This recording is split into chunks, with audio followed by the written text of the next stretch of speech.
we've been sold a lie about what retirement is like. Quieter mornings, more peaceful days, a body that gradually gives up on adventure while the mind settles for monotony and routine. That's the story most of the world tells about getting old. But in one particular city, a very different story unfolds day after day. Imagine this: a 70-year-old man speeding through the harbor waves on a sailboat, a retiree hiking a misty mountain trail 2 hours from the city center, a grandmother casually splashing paint onto a canvas in a studio overlooking the opera house. This isn't fantasy, it's just an ordinary Tuesday in Sydney. Something extraordinary is happening in this city, a quiet rebellion against the idea that old age means less life. In the next few minutes, we explore 12 experiences that are completely redefining what it means to retire here. Some will test your body, others, your mind. All of them challenged everything you thought you knew about aging. By the end, you might find yourself asking a very different question than the one you started with. Not how can I slow down, but where do I even begin? What no one tells you before you retire is that the hardest part of retirement is usually not finding time, but finding purpose in it. For decades, your days had a defined structure, deadlines, colleagues, a reason to get up in the morning. If all of that suddenly disappears, even the most enthusiastic retiree can feel a little lost. Sydney solves this problem like few other cities, and it's no accident. It's a city built on layers, a world-class transport network that facilitates independence well into your 80s, a geography that stretches from spectacular coastlines to ancient, untouched mountains in just 2 hours by car, and a culture brimming with clubs, classes, and communities dedicated to lifelong learning and physical vitality. In short, this city offers you a place to channel all that newfound time and energy. What makes the difference isn't luck. It's infrastructure, both social and physical.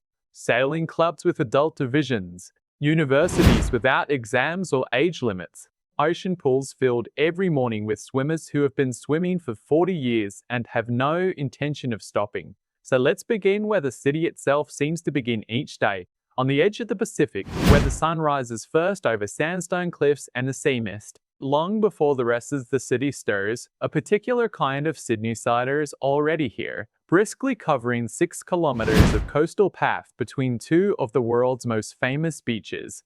The Bondi to Coogee coastal path is fully paved, with no steps along its main sections and designed to protect the joints of older people while still offering a genuine physical challenge.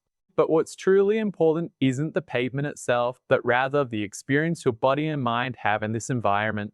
The sea breeze at dawn has been shown to improve mood and sharpen alertness, and the rhythmic, low-impact movement of walking on flat, stable terrain develops balance and cardiovascular endurance without the effort of running. Along the route, it's common to spot dolphins breaking the waves just beyond the cliffs, and the sheltered rock pools offer a place to pause, catch your breath, and simply contemplate the Pacific's rhythm. The most surprising thing, however, is the community that is formed along this path. The regular morning walkers, many of them in their 70s, greet each other like old friends because after so many sunrises together, that's precisely what they've become. Their pace, their posture, their stamina often rival that of people decades younger, which raises an obvious question: what if movement itself were the real secret to staying young? From these windswept cliffs, the path of discovery leads inland, towards the land, the roots, and a very different daily ritual. 30 hectares of prime land overlooking the harbor, where instead of simply strolling, active participation is encouraged. The Royal Botanic Garden offers horticulture masterclasses specifically designed for senior participants, hands-on sessions on propagation, soil science, and seasonal planting, taught by professional botanists who treat their older students not as tourists but as apprentices. There is a sound scientific explanation for why this is important. Working with soil and plants develops fine motor skills, patience, and long-term planning, the kind of deliberate, thoughtful thinking that keeps the mind sharp in ways that passive activities simply can't match. You're not just learning facts, you're nurturing a living thing, monitoring its progress week after week, and adjusting your care as conditions change. That kind of ongoing accountability shapes your time in ways few hobbies can. And the setting enhances everything. learning to propagate a rare tropical cutting while Sydney Harbour sparkles just behind the fronds is not a coincidence, but the very essence of the experience. Many participants describe an almost meditative concentration that settles in during these sessions, a kind of quiet absorption that makes the hours fly by. It turns out that one of the oldest skills in the world, how to grow something from seed to flower, is kept alive precisely by the generation you would expect to master patience.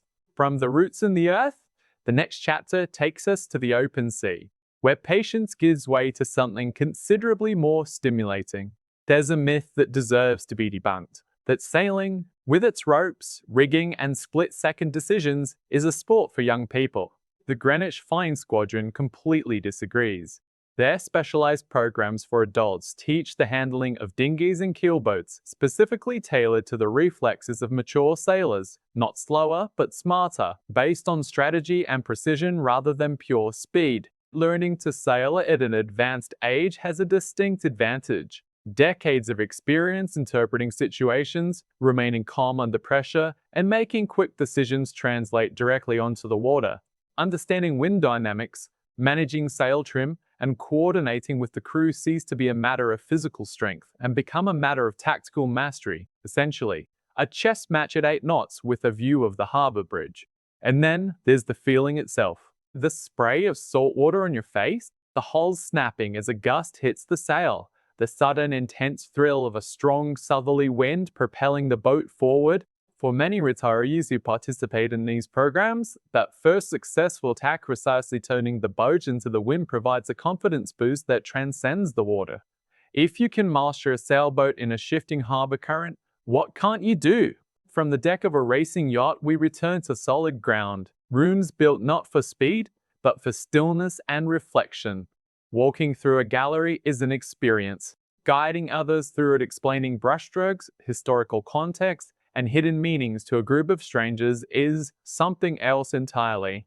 The Art Gallery of New South Wales trains volunteer guides precisely for this purpose, and its new Sydney modern building, filled with international exhibitions and important Indigenous collections, offers them a wealth of resources.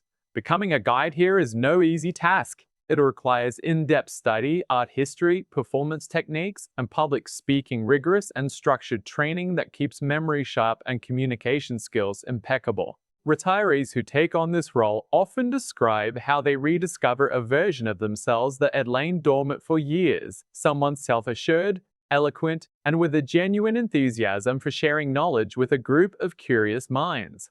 There's something subtly powerful about standing before a sun-drenched masterpiece and watching a stranger's expression shift as their explanation reinterprets what they see. It's teaching without a classroom, acting without a stage, and it turns out to be one of the most intellectually stimulating roles for anyone willing to learn, because staying sharp in old age often has less to do with solving puzzles and everything to do with finding new ways to tell a story. From these tranquil, sun-drenched galleries, our path now ascends dramatically towards the wild and ancient terrain that lies just beyond the city limits. 2 hours west of Sydney's city centre, the landscape changes completely. Towering sandstone cliffs, eucalyptus valleys stretching for miles, waterfalls cascading through the blue mist that gives the region its name, and scattered throughout are senior hiking clubs that lead groups along thousands of kilometres of marked trails, routes carefully graded by difficulty so that every hiker, regardless of fitness level, can find a trail that challenges them without being overwhelming.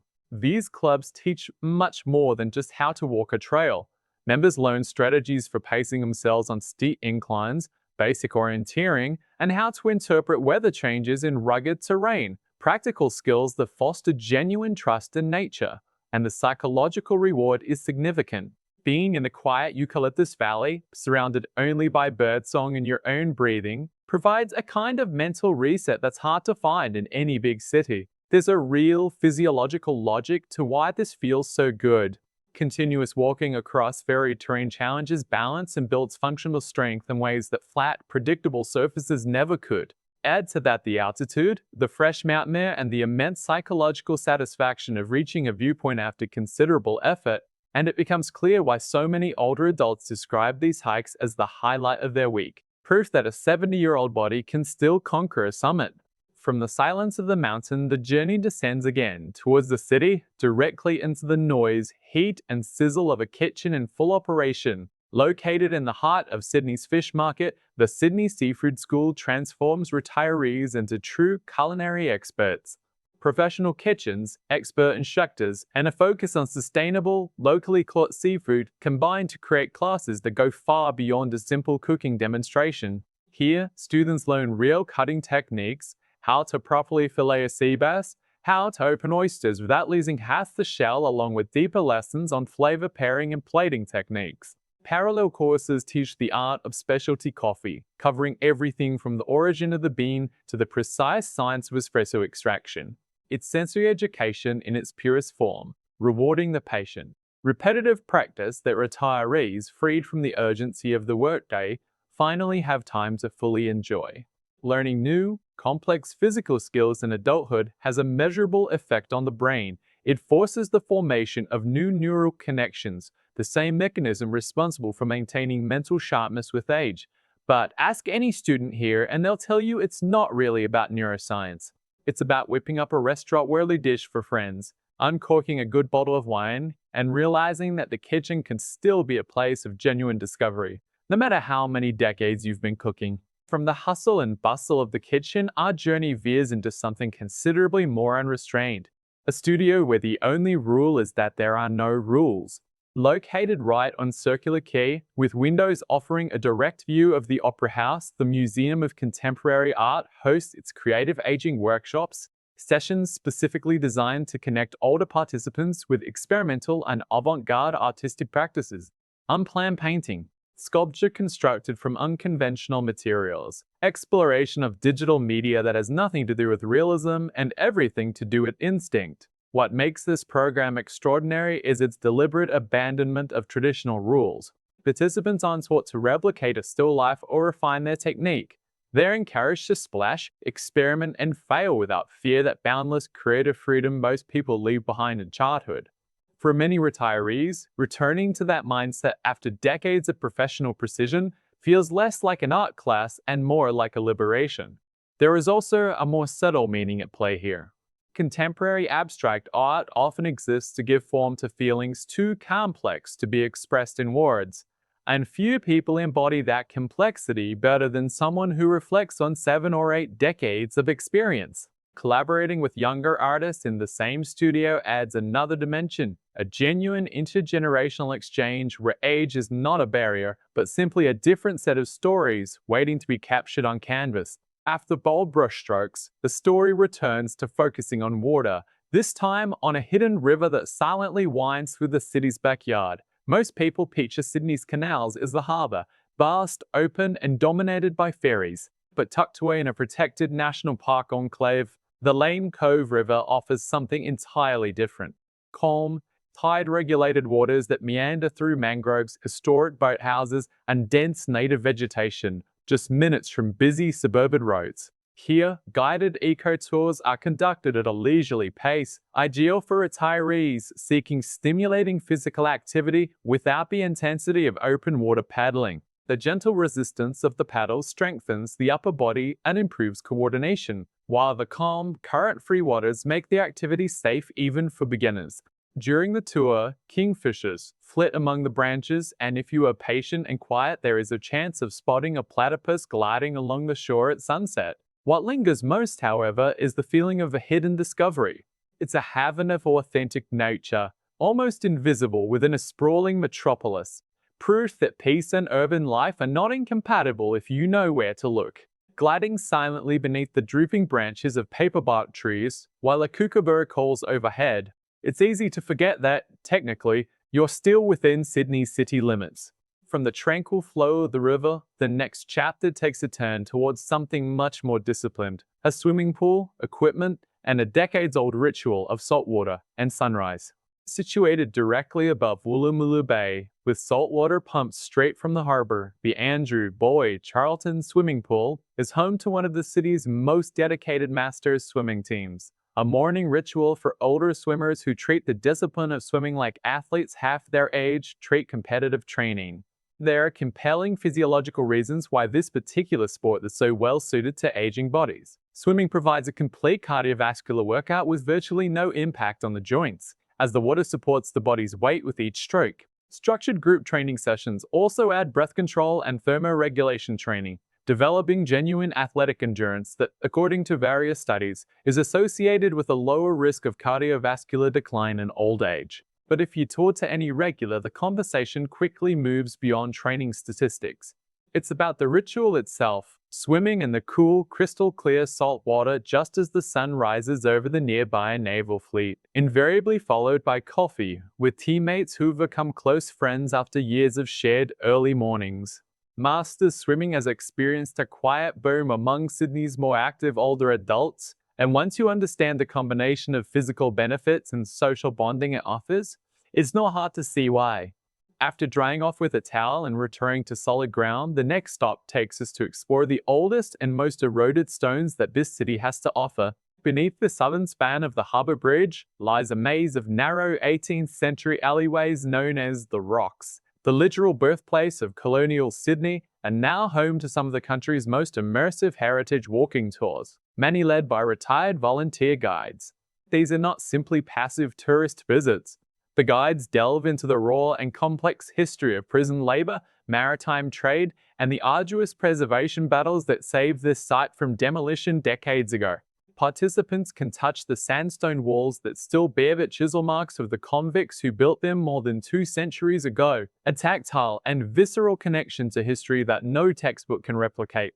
For retirees training to be guides, their work goes far beyond simply telling stories. It becomes an act of cultural preservation, passing on valuable, hard-won knowledge to a new generation of visitors and schoolchildren who would otherwise never know it. And there's an undeniable thrill in the mystery that still shrouds these streets, hidden tunnels, forgotten cellars, and stories only partially documented, waiting for the next curious mind to delve deeper. From cobblestones and colonial secrets, the journey now heads towards something purely intellectual, a place built entirely around the pleasure of learning for the sheer joy of learning. No exams, no grades, no age limit to curiosity. The University of the Third Age, commonly known as U3A, runs an extensive network of volunteer-led courses in accessible community centres across Greater Sydney, covering topics from quantum physics to ancient languages and geopolitical philosophy. What makes U3A truly unique is its structure. The courses are taught by retirees, for retirees, completely eliminating the institutional pressure of traditional education. Here, no one is looking for a degree. They are looking to understand simply for the satisfaction it brings. And that distinction is extremely important. Research consistently shows that lifelong learning in adulthood helps preserve neuroplasticity, the brain's constant ability to form new connections and slow cognitive decline. Attend a lively class at U3A and witness passionate, vibrant debates, retired engineers discussing astrophysics with retired professors, former lawyers analyzing philosophy with former nurses. These aren't passive audiences absorbing information, but active participants forging intellectually stimulating friendships around a shared thirst for knowledge that somehow has never faded, no matter how many decades have passed since their last class. From classrooms filled with lively debates, our final destination takes us to the most iconic stage in the entire country, where we have the opportunity to be heard instead of simply being informed. There is a certain symmetry in ending here.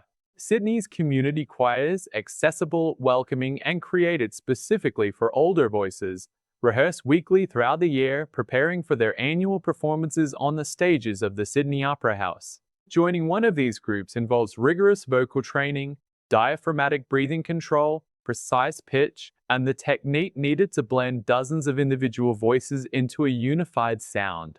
There's a neuroscientific explanation for the profound satisfaction of singing in unison. Group vocal performance has been shown to synchronize participants' breathing and heart rate, creating a sense of collective euphoria that few other activities can match. But nothing compares to the moment itself. Standing beneath those famous white candles, raising your voice alongside dozens of fellow choir members as it fills a concert hall built precisely for this kind of resonance, and then hearing the genuine applause echoing toward the stage, it's not an insignificant experience for anyone, at any age. For many participants, it becomes proof of something they had begun to doubt, that creative expression doesn't fade with age. On the contrary, it deepens, sharpens, and ultimately finds its most confident voice. 12 very different experiences: ocean cliffs and mountain trails, sailboats and paintbrushes, classrooms and concert halls. What unites them is not the activity itself, but the underlying truth that each one quietly reveals. Growing old in the city was never conceived as a slow retreat from the world. It was built as an invitation to fully engage with it in your own way, at your own pace, without having to answer to anyone but yourself. Retirees who compete in sailing regattas on the Harper waves, sing under the sails of the Opera House, or hike through eucalyptus valleys at 70 are not isolated cases. They are proof of what is possible when this stage of life is no longer seen as a mere ending, but as a true second act, with its own dynamism, its own community, and its own unique vitality. So here's the real question worth asking. Of these 12 experiences, which would you choose first? Which one makes you feel, even for a moment, a little more curious, a little more capable, and maybe even a little younger than you thought?